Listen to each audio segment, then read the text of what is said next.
The Ariel Castro House of Horror. For years, Seymour Avenue in Cleveland, Ohio looked like any other working-class neighborhood. Modest houses, cars parked close together, neighbors who nodded in passing. Nothing about the street suggested horror. And yet, behind the doors of one home, 3 women were living inside a nightmare, one that would remain hidden for more than a decade. It would not be law enforcement technology or a break in the case that ended it. It would be a scream, and a neighbor who refused to ignore it. This is the story of the Ariel Castro House of Horror and the heroism of ordinary people in extraordinary moments. In August 2002, 21-year-old Michelle Knight disappeared. Michelle had lived a life marked by instability.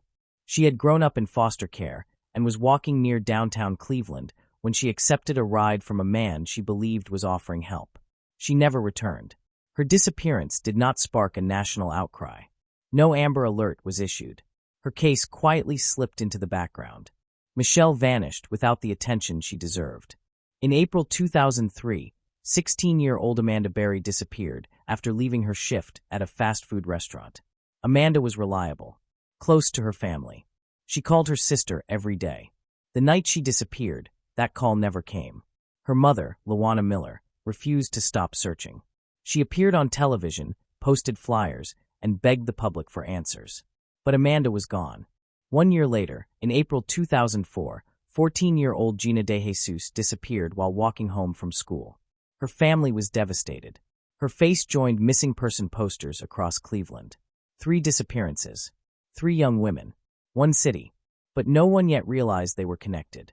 The man responsible lived at 2207 Seymour Avenue. His name was Ariel Castro. To neighbors, he seemed unremarkable. He was a bus driver, a musician, a man who hosted barbecues. He laughed with people. He blended in. Nothing about him screamed danger. And that was the point. Castro lured each woman separately, using friendliness and false offers of help. Once inside his house, escape became nearly impossible.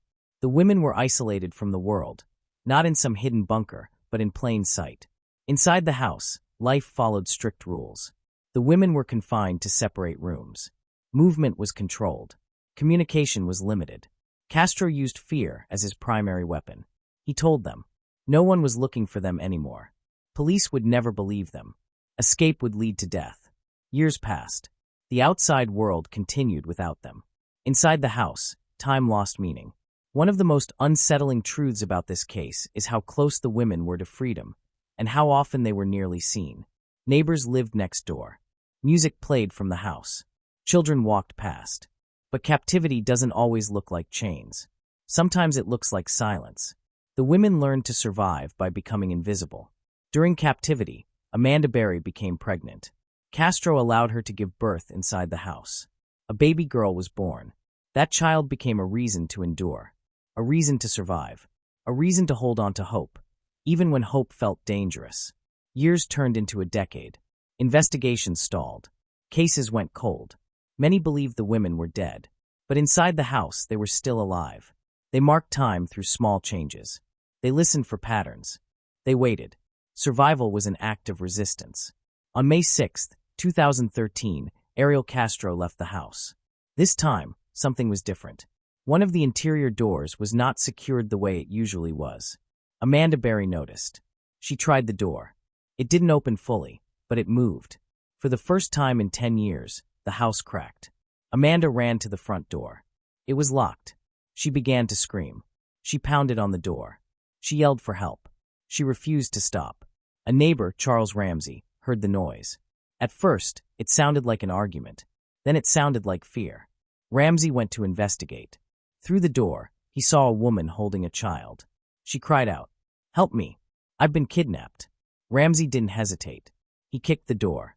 It cracked open. The impossible was happening. Charles Ramsey helped break the door further. Amanda Berry stepped outside, for the first time in a decade. She ran to a nearby phone and called 911. Her voice was shaking but clear. She told the dispatcher her name. She said she had been missing for 10 years. She said there were others inside. Police were dispatched immediately. What happened next would shock the world. Officers entered the house. Inside, they found Gina DeJesus and Michelle Knight. Alive. 3 women walked out into daylight, changed forever, but free. The house that had hidden unimaginable suffering for so long was finally exposed. Ariel Castro was arrested that same day. Evidence inside the house confirmed years of captivity. Chains, locks, rooms designed to control. The city of Cleveland reeled. The nation watched. A monster had lived among them unnoticed. Freedom did not mean the story was over. The women faced intense media attention, trauma recovery, learning how to live outside captivity. Healing was not instant, but something powerful happened. They reclaimed their names. They reclaimed their voices. Castro was charged with hundreds of counts, including kidnapping and unlawful imprisonment. In 2013, he pleaded guilty. He was sentenced to life in prison without parole, plus additional years.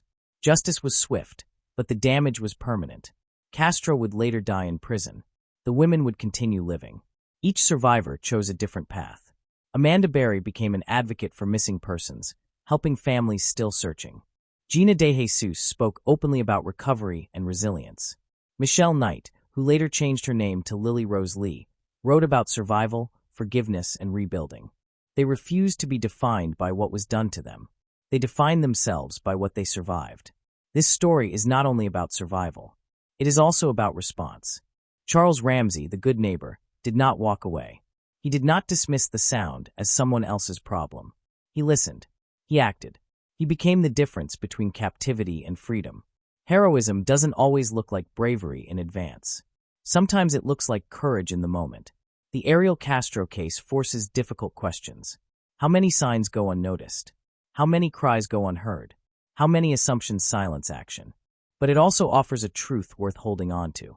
Sometimes survival waits for one open door. Sometimes freedom begins with one voice.